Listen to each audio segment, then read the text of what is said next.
Coming up on this edition of Out of the Blue from Middle Tennessee State University, we explore MTSU's new major in interactive media and how our students are learning to use these cutting-edge digital tools to engage audiences. We discover the university's Sleep Research Consortium, a partnership that explores how important sleep is to our health and well-being. And we learn about our new academic concentration in professional selling, another great option in our Jones College of Business. I'm Andrew Ottman, and this is Out of the Blue.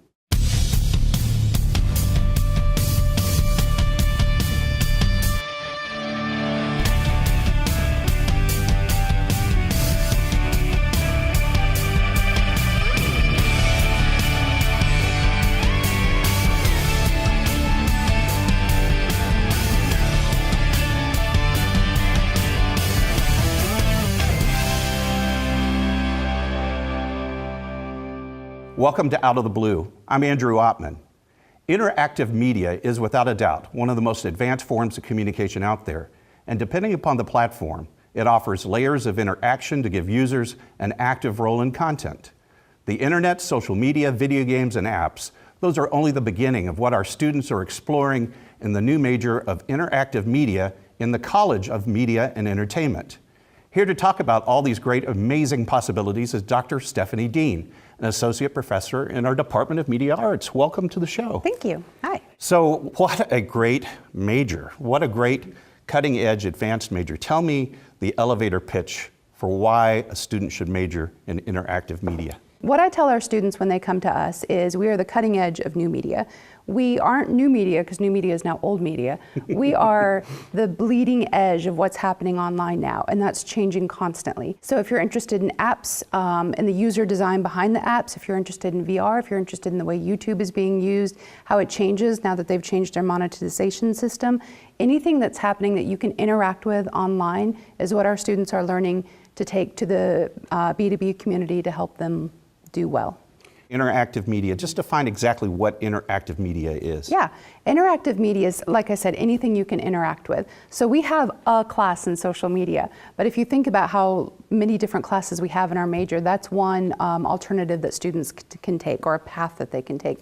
They can also go into gaming, not game design, but gamification of things, where if you have an app, if you want to find the best camping place on a cross-country road trip, you can check into places sort of like they did in Foursquare, like however you want to get people engaged in working with stuff and gamify it.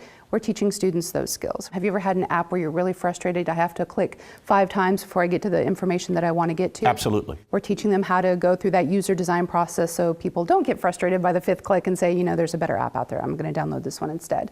We're teaching them how to do the analysis behind the different apps and the different interactive media, because building things is cool, but if we don't know why we're building it and why we're using the new toys, then they're just new toys. What you just described is really important because it's more than entertainment. Oftentimes we start into these conversations thinking it's just a game, but truly you're trying to either inform people, sell people, connect people to reach certain ideas and perspectives. Yeah. So when you're approaching a student, what type of skills should they want or need or be proficient in to be very good in interactive media? You have to be insatiably curious and willing to try new things and willing to not have a roadmap or a guidebook or a manual or a rubric in front of your face all the time. You have to be willing to say, okay, I'm going down this path and that didn't work, so let me go down this path. We're truly entrepreneurial students and learners constantly, and I consider myself one as well, because if you are constantly on the bleeding edge, my job is to be learning constantly so I can teach that, and then the feedback loop you get with the students is really powerful. So they're really creating the concepts that would be into practice. There's no roadmap on a lot of this stuff, right? No. You know, one of the things that when we last saw each other, we were in the Miller Education Center, and you said, you got to see this. And I walked into this room, and here was this large dome that you'd put together, and I mean large. I mean, you could, 20 by 24, I think. and you call it, I had to write it down, the Immersive Storytelling Lab. Yes. Just describe that. That is just Sure, really yeah. fascinating. I ended up in Sweden for almost a decade and a half, where I was part of a digital humanities lab called Hum Lab. And we had, sister schools all over. We worked with the Stanford, some of the Stanford labs. We worked with Duke. We worked with CUNY. So we had some really great cross collaborations. And it was a place where we brought together artists, theorists, and coders. We would see what we could make. In fact, my favorite thing I ever heard one of our coders say is, let's see how we can break this. And I'm like, yeah, that's the spirit.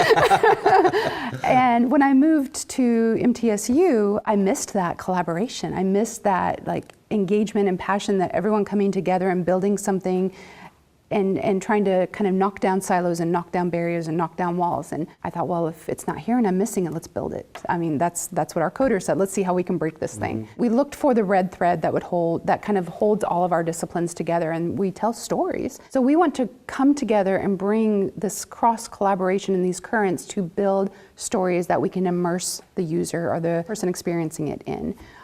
So we've been working on it. We've had a huge, generous grant from ITD. We also had a huge grant from the Dean of College of Media Entertainment, that when we pitched him this idea, he said, yes, we're all in, let's do this thing. We were donated this zip tie dome, which is, I think it's 20 by 24, if I'm not mistaken. It's giant. And everybody just gets it. As soon as they walk in, they're like, oh, yeah, this is what we're doing. So what do you do in that dome? What actually takes place there in that dome? So that dome itself is an audio dome. So there's 24 speakers around it, and you can go into it. We've got this amazing grad student, Michael, who's going out and recording symphonies, recording basketball games here, recording all this gorgeous audio. And you can walk around this dome, and if you're in one area, it sounds like you're in one part of that space, and if you're in another area, it's spatially localized sound. And then what he's doing is learning the algorithms to make that and to make it sound amazing. And then we put that into our VR pieces. So one of the things I really admire about the College of Media and Entertainment is how connected the different disciplines are, particularly in media arts. You've got what you're doing, animation, all the video work. How does that all combine? And isn't that pretty cool and unusual and neat that all those things come together? Every year we have this State of the College address where we hear what everyone's doing. And we get regular emails about what everyone's doing, and we collaborate. But every year, every fall that I hear that, I just sit back and go, oh my gosh, we're doing such cool things. I cannot believe we're doing all these really neat things. And we are. We just had the Grammy thing happen. We've got animation working with the history department, who's programming slave dwellings right now, so you can walk through, and these have never been mapped before. But our students had to learn what they look like, what scale they are, and then to program them into a HoloLens, so you can actually put this HoloLens on your face and walk around them. And that's so cool. That's such a neat way of interacting history with animation. So yes, we have so many neat things happening in our college, and we do like to collaborate, because out in the real world, that's what we do. We all have to work together. Well, absolutely. Interactive media. Stephanie, thank you for telling us all about it. Thank you. Thank you We for having appreciate me. you coming on Out of the Blue. Thanks. We'll be right back. Your MTSU Alumni Association has a goal of placing this pin on the lapel of all those who call this campus theirs. Let's pass that tradition on. Let's pass it on.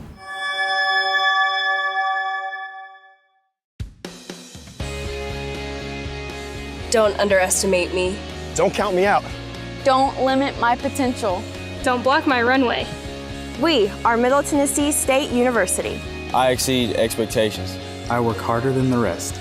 I set the tone. I still serve with honor. I go the distance. I am True Blue.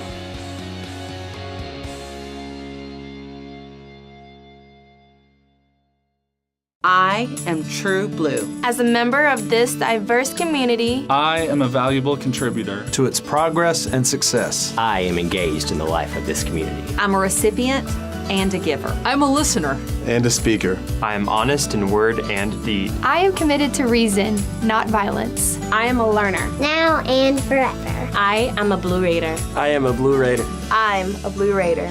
True Blue.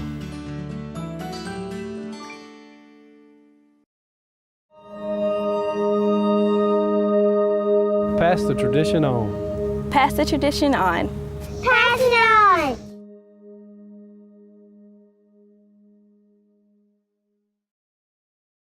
Do you want the advantages of a major university with the Ivy League experience of an honors college? What you're looking for is right in front of you. Middle Tennessee State University's beautiful campus is home to over 140 majors taught in state-of-the-art facilities. Our undergraduates get hands-on experience, working alongside a highly respected and caring faculty. Take a closer look. Become True Blue. Middle Tennessee State University offers more than 100 master's and doctoral degrees designed for working professionals. Many of MTSU's graduate programs are offered partially or completely online. More information is available at mtsu.edu/graduate. Welcome back to Out of the Blue. I'm Andrew Oppman. The university's new Sleep Research Consortium was formed this past year to perform research and increase public awareness about how important sleep is to our very existence, our health, and our well-being. It's an academic partnership between MTSU, the Sleep Centers of Middle Tennessee, and a growing group of community partners. And it is the brainchild of Cynthia Chafin, the Associate Director of the Center for Health and Human Services here on our campus. Thank you. Well, welcome to Out of the Blue. Thank you so much. I've got to say I'm very interested and committed to this story. I'm a patient of the Sleep Centers of Middle Tennessee, and with the urging of friends and family, I finally went in, diagnosed with sleep apnea and being treated for it with a CPAP. And I really applaud the fact that you're trying to bring awareness to this. I've been on kind of a one-man campaign about this too, because I do think that people fail to recognize how serious a problem this is. Can you get into a little of that? Why is this a health concern to so many people? Well, sleep is connected to a variety of health conditions. A lot of times people don't really even know just how impacting sleep can be. There are various chronic conditions, heart disease, cancers, all sorts of conditions, obesity. It's all interrelated, and a lot of times people don't know that. And that was part of our mission and goal of starting this organization, was to bring out more awareness on that. But to do that, we first needed to do some research. Well, let's talk about the type of research that the consortium is doing. What are the things and the projects you're engaged in, and what are you hoping to achieve? The first thing that we did, how we got involved in this, was Dr. Bill Noah brought us a set of data and some things that he had been working on and asked us if we could assist him in developing a research plan. So we started down that path, and one of the first things that we noted was this tremendous data set that he had. It's a data set that consists of over 14,000 patient CPAP usage data as well as electronic health records. To the best of our knowledge, there is not another data set in the nation that's this large. Wow. And it covers a 10-year span. And having a data set that large, there are multiple avenues that you could take with that, as I'm sure you can imagine. Gabe Tobin is a PhD student in computational science, and he has put tremendous effort into looking at this data with some of the other faculty over there in his area. The first thing that we looked at was CPAP compliance, because that was a big set of the data, that was a big component of what we had. And we wanted to find out if CPAP machines that were provided by physicians had greater compliance rates than those that were provided by what they called, they're called DMEs, durable medical equipment companies. If you are a Medicaid or Medicare patient, a physician is not allowed to provide or sell a CPAP machine to you. It has to be through a DME. But there's a subset of patients who aren't on Medicare or Medicaid, and they can have theirs from a physician. So we wanted to see if there was a difference, and there was a difference. The duration of sleep in patients who had a machine that was prescribed by a physician was 4.4 hours per night versus 3.3 for a DME. Also, at the 12-month mark, there were significantly more patients that were continuing to use that CPAP, 73% versus 45%. So we were able to determine that physicians providing that equipment were getting better results than the equipment that was provided from a DME. And a lot of that, it's supported by other research. It's that physician-patient interaction, and they're not going to get that with a DME company. And this is important because at the national level, the law that prevents physicians from being able to provide that equipment, we may be able to do something about that, because if somebody's health is not going to be improved as much as it would be if they're getting it elsewhere, that's important. We care about people's health. That's the mission of our center here on campus. And if there's a policy that can be tweaked or changed or somehow modified that will impact ultimately somebody's health, we want to be a part of that. I know my device, and I'm assuming the devices that you are capturing the data from, they are really small computers. They're constantly not only recording the one-time usage data, they're compiling that data into a trend that I can download from my phone and actually see how my performance is doing in sleep. So capturing that data for 14,000 patients over such a broad period of time, talk about the uniqueness of just having that diversity, that depth of data, and the opportunities beyond the project you just mentioned to explore it. There are different definitions of what is compliant. What is a compliant patient? Again, we go back to Medicare and Medicaid. They say that if a patient uses the equipment for 4 hours, and there are some other pieces to that definition, but in terms of duration, if they use it for 4 hours, then they're compliant. Well, if you look at other research studies, they say, researchers say 4 to 6 is what should be considered compliant. And you can see where there's some disconnect there, and that also can result in a difference in health outcomes. Not included in that data set, but something that we're also working on as part of the consortium, which is actually about to get started up again. Some research was being done on student athletes and sleep apnea.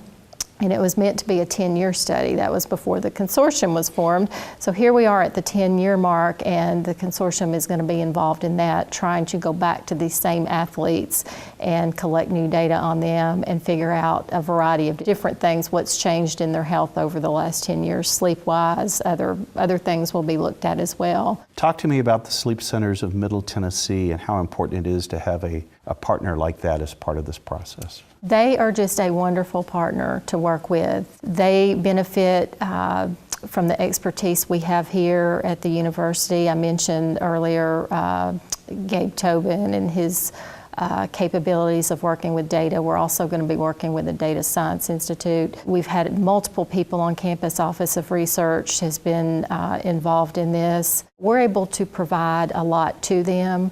They are able to bring to us research opportunities.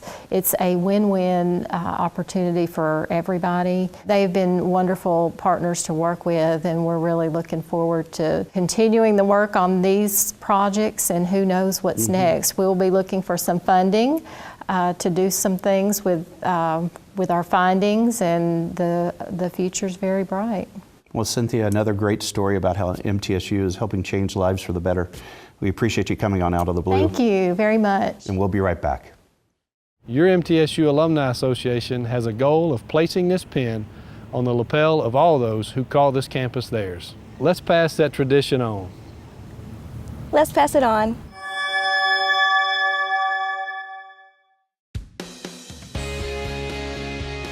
Don't underestimate me. Don't count me out. Don't limit my potential. Don't block my runway. We are Middle Tennessee State University. I exceed expectations. I work harder than the rest. I set the tone. I still serve with honor. I go the distance. I am True Blue.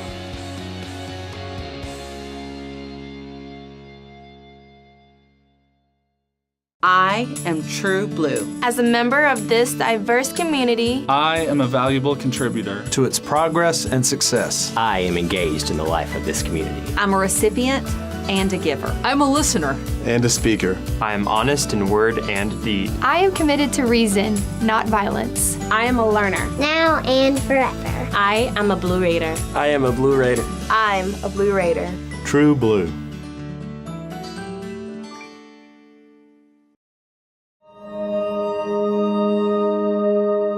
Pass the tradition on. Pass the tradition on. Pass it on.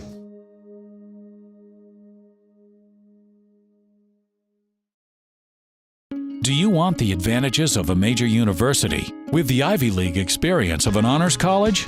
What you're looking for is right in front of you. Middle Tennessee State University's beautiful campus is home to over 140 majors taught in state-of-the-art facilities. Our undergraduates get hands-on experience, working alongside a highly respected and caring faculty. Take a closer look. Become True Blue.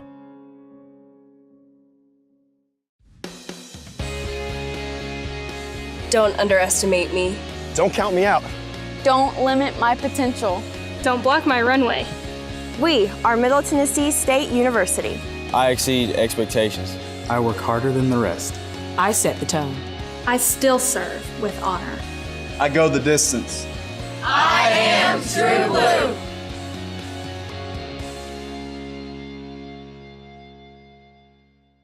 Middle Tennessee State University offers more than 100 master's and doctoral degrees designed for working professionals. Many of MTSU's graduate programs are offered partially or completely online. More information is available at mtsu.edu/graduate. Welcome back to Out of the Blue. I'm Andrew Ottman. The Jones College of Business now offers a major in marketing with a concentration in professional selling. Now, this helps our students develop skills in oral and written communication, relationship development, self-confidence, critical thinking, and problem solving. All of these skills are necessary for sales representatives, account managers, and sales managers in all sorts of industries.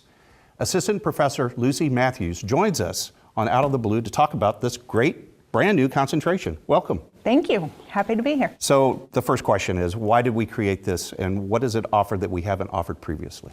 Well, so we have offered a number of sales classes in the past, but what this does is allows the students an opportunity to showcase all of these wonderful hands-on learning classes that we have to offer. Puts it on their diploma. In addition, we really looked at a number of different reports, particularly coming out of Tennessee Higher Education Commission, showing that there's definitely a demand for this. They anticipate in the upcoming years over 4,000 sales positions coming on board each year. Also, sales is ranked as the number 8 highest demand job opportunity out there. Finally, we looked at other universities and found that of the 4,000 universities that are in the United States, less than 100 have any kind of sales concentration course major. So we felt that it was definitely an area that we could focus on, that there's not a lot of other universities fulfilling this. That's amazing. And you know, when President McPhee and Provost Burns talk about ready-to-work degree programs, so few universities offering this kind of focus. I know. When you've got this many jobs out there. Absolutely. So what do employers want in students that have these kind of skills and background? What are you helping them find? Well, we definitely do a lot of the hands-on application. We give them the exposure, and one of the things that employers have really enjoyed about students who've had some type of Salesforce training is that they have an idea of what type of a position they're getting into. The Jones College just does a fantastic job of really preparing people for real-world experiences. How do you help students gain that type of knowledge to know that that's what's necessary and build the confidence to proceed in those areas? Well, through a lot of hard knocks. Right. We have a professional sales lab, actually. It's the Mel Adams State Farm Professional Sales Lab, and we have our students go in our professional selling class, and we make them go in front of the cameras, and they do some role plays. So it's not just learning about the steps to the sales call, but we actually have them try it out. Then they have to go back, probably even worse than having to record is they have to go back and watch themselves. Wow. And assess themselves. So throughout the course, they'll learn a little bit more. They go and take a hand at it and go back and see, what could I do better? Dean Urban always talks about how he's trying to bust the mold where people would major just in business and not quite understand exactly what they wanted to achieve in business. Professional selling really kind of digs into something saying, okay, I want to learn more about this aspect of business, and gives me that kind of confidence to proceed, right? Absolutely. And, there are so many salespeople. We get students taking some of our sales classes, even from concrete industries.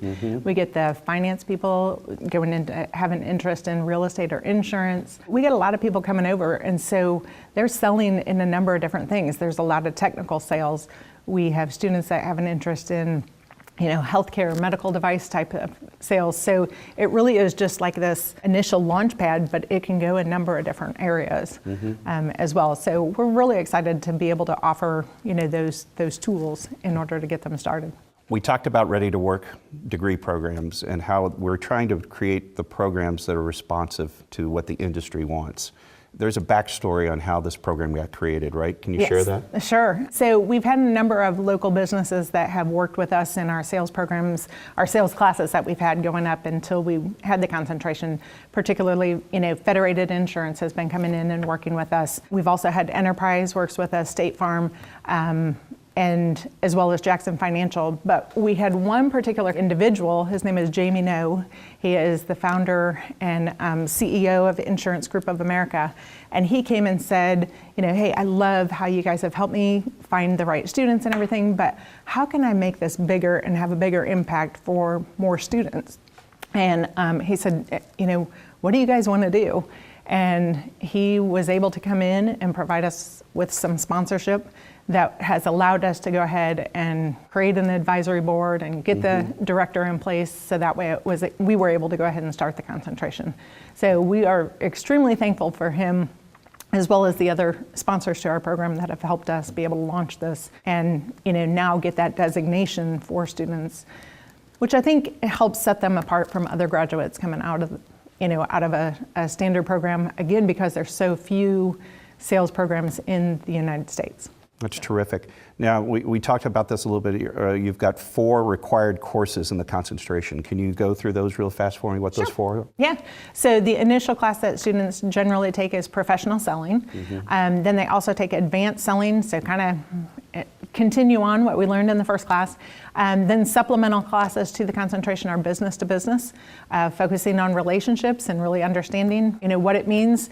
And then finally, sales management. It's hard for people to get experience being a sales manager, but in that class we do a simulation where students have to make managerial decisions as if they are running, have their own sales force that they're running. So they have to make hiring and firing decisions. They're deciding on territories and deciding on how to allocate bonuses. So it's definitely a very hands-on, and like you said, we try to make it as ready to work as what we can, giving the students those skills that they need. You mentioned prior to that there's competition, like an enterprise sales competition. Is that where I can kind of engage a little bit more of that experience in a different venue? Oh, for sure. So again, that introductory sales class, the students go down into our sales lab and we actually use a real scenario. Enterprise has been nice enough to sponsor that. We run them through pretending as if they're an enterprise business-to-business salesperson. So we've created kind of an actual scenario as if they're selling their fleet car maintenance program as well as their preferred customer program. We give them enough details and then have them go in, and then enterprise actually comes in at the very end of the class and determine who's our top candidates, and there's actually scholarships with that. So yeah, how many classes can we say here at MTSU that you can actually win some money out of learning your coursework? Well, Lucy, this has been a great conversation. We appreciate you coming on Out of the Blue and telling us all about the professional selling concentration in the Jones College of Business. Thank you for having me. And this does wrap up another edition of Out of the Blue. You can find more stories and videos about the campus 24 hours a day by visiting our website, mtsunews.com. We also invite you to follow us on Twitter, Facebook, and Instagram for additional special content. I'm Andrew Ottman, and I hope you will always remain true blue.